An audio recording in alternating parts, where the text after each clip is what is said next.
Hi friends! This week, I'm back with another ugly thrift flip. If you missed the first episode, I tried to find the ugliest knickknack that I could at a thrift store and turn it into something cute.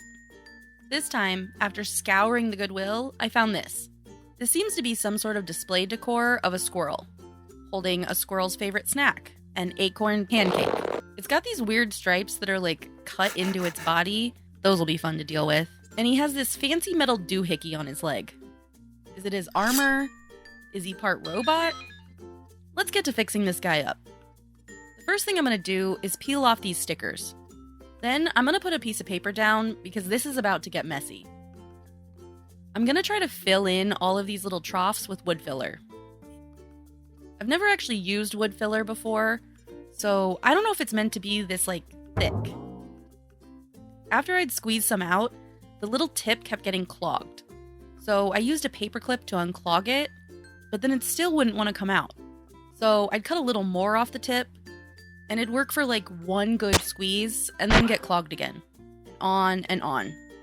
I mostly ended up squeezing it out onto my fingers and using those to cram it into the crevices and smooth it out. I used a screwdriver to pop these metal pieces off, and I filled the holes with a little bit more wood filler. I did both sides and I let it dry overnight. And now he's looking real crispy. So I started the process of sanding him down. I started with a medium grit sandpaper for the larger areas.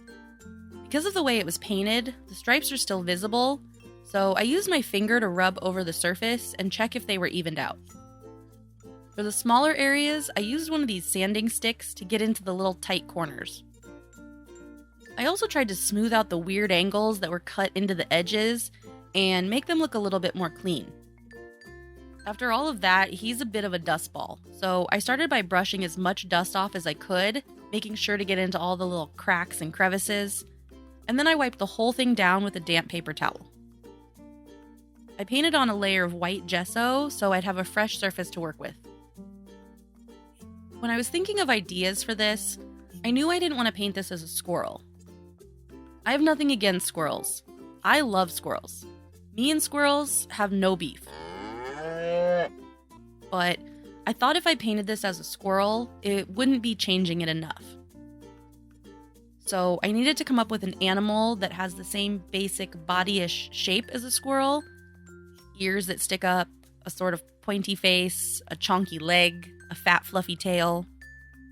So this is going to be a raccoon. A purple and pink raccoon. And what do raccoons eat? Well, they eat trash. But this raccoon is going to be eating an ice cream cone. Mostly because the shape of this acorn sort of keeps my options limited. To make it look a little bit more like ice cream, I used a Puffy fabric paint to add that lumpy bit that's at the bottom of the scoop of ice cream. You know this thing? Next, I had to add on all the raccoony details to try and make this look like an actual raccoon and not like a squirrel cosplaying as a raccoon. For the ice cream, I'm going with pistachio green. Turning an acorn into pistachio ice cream. There's a joke there, but I cannot find it. So bad. Adding in all of the little waffle cone squares. And turning this weird lump into a cherry. This face is kind of plain, but I was so nervous to get the placement right, because it was already hard enough turning one animal into another that I was super stressing about getting everything in the right spot and looking convincing.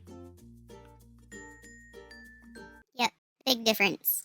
Way to step out of your comfort zone. Now with that side done, it's time for the back. I had originally planned on painting the back and the front the same, but I couldn't really decide between a few options. So I chose a different one for each side. This side is going to be a cat, but a very specific breed of cat. This one, which I believe is a snowshoe cat. So I started with the lightest color on the fur first, which was not light enough, so I added some white to lighten it up even further. And it was still too dark, so let's go for round 3. Yeah, that's better. Now I can go back in with the original color for the rest of the body. Ew, do you see that dried out desert of paint?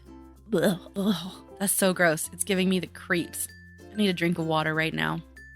Let's focus on this second coat instead. That is satisfying. Then I'm going to add the darkest color for the markings and the tail. For this side, the acorn is not going to be an ice cream cone. It's going to be a strawberry. But not that color strawberry.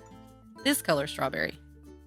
This is the same paint that I've used to paint a bunch of other strawberry themed items, so how I thought I could use anything else, I don't know.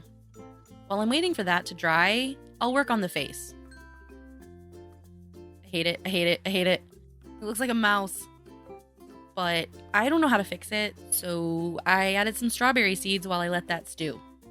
He gets some blue eyes and a few more details here and there to make him a little less simple looking. I guess we're sticking with that mouse face. For the final touch, I added a black border around the edges. Not only did this prevent me from having to try and evenly line up the painting on each side, but I also used it to sort of reshape a few parts that were still looking kind of squirrely, like the face. I was able to narrow the nose and give him more of a defined brow. I like the way that it made it look like an outline around the cat, so I made sure to make the black border visible all the way around. Then I did the same thing for the other side. I thought this was done, but I just couldn't leave it like this. So I went back and added in a few details to the raccoon. I like him so much better now. So now it's finally done. What do you think? I had a really good time transforming this little squirrel, so thank you for coming along for the ride with me. Thanks so much for watching, and I'll see you next time.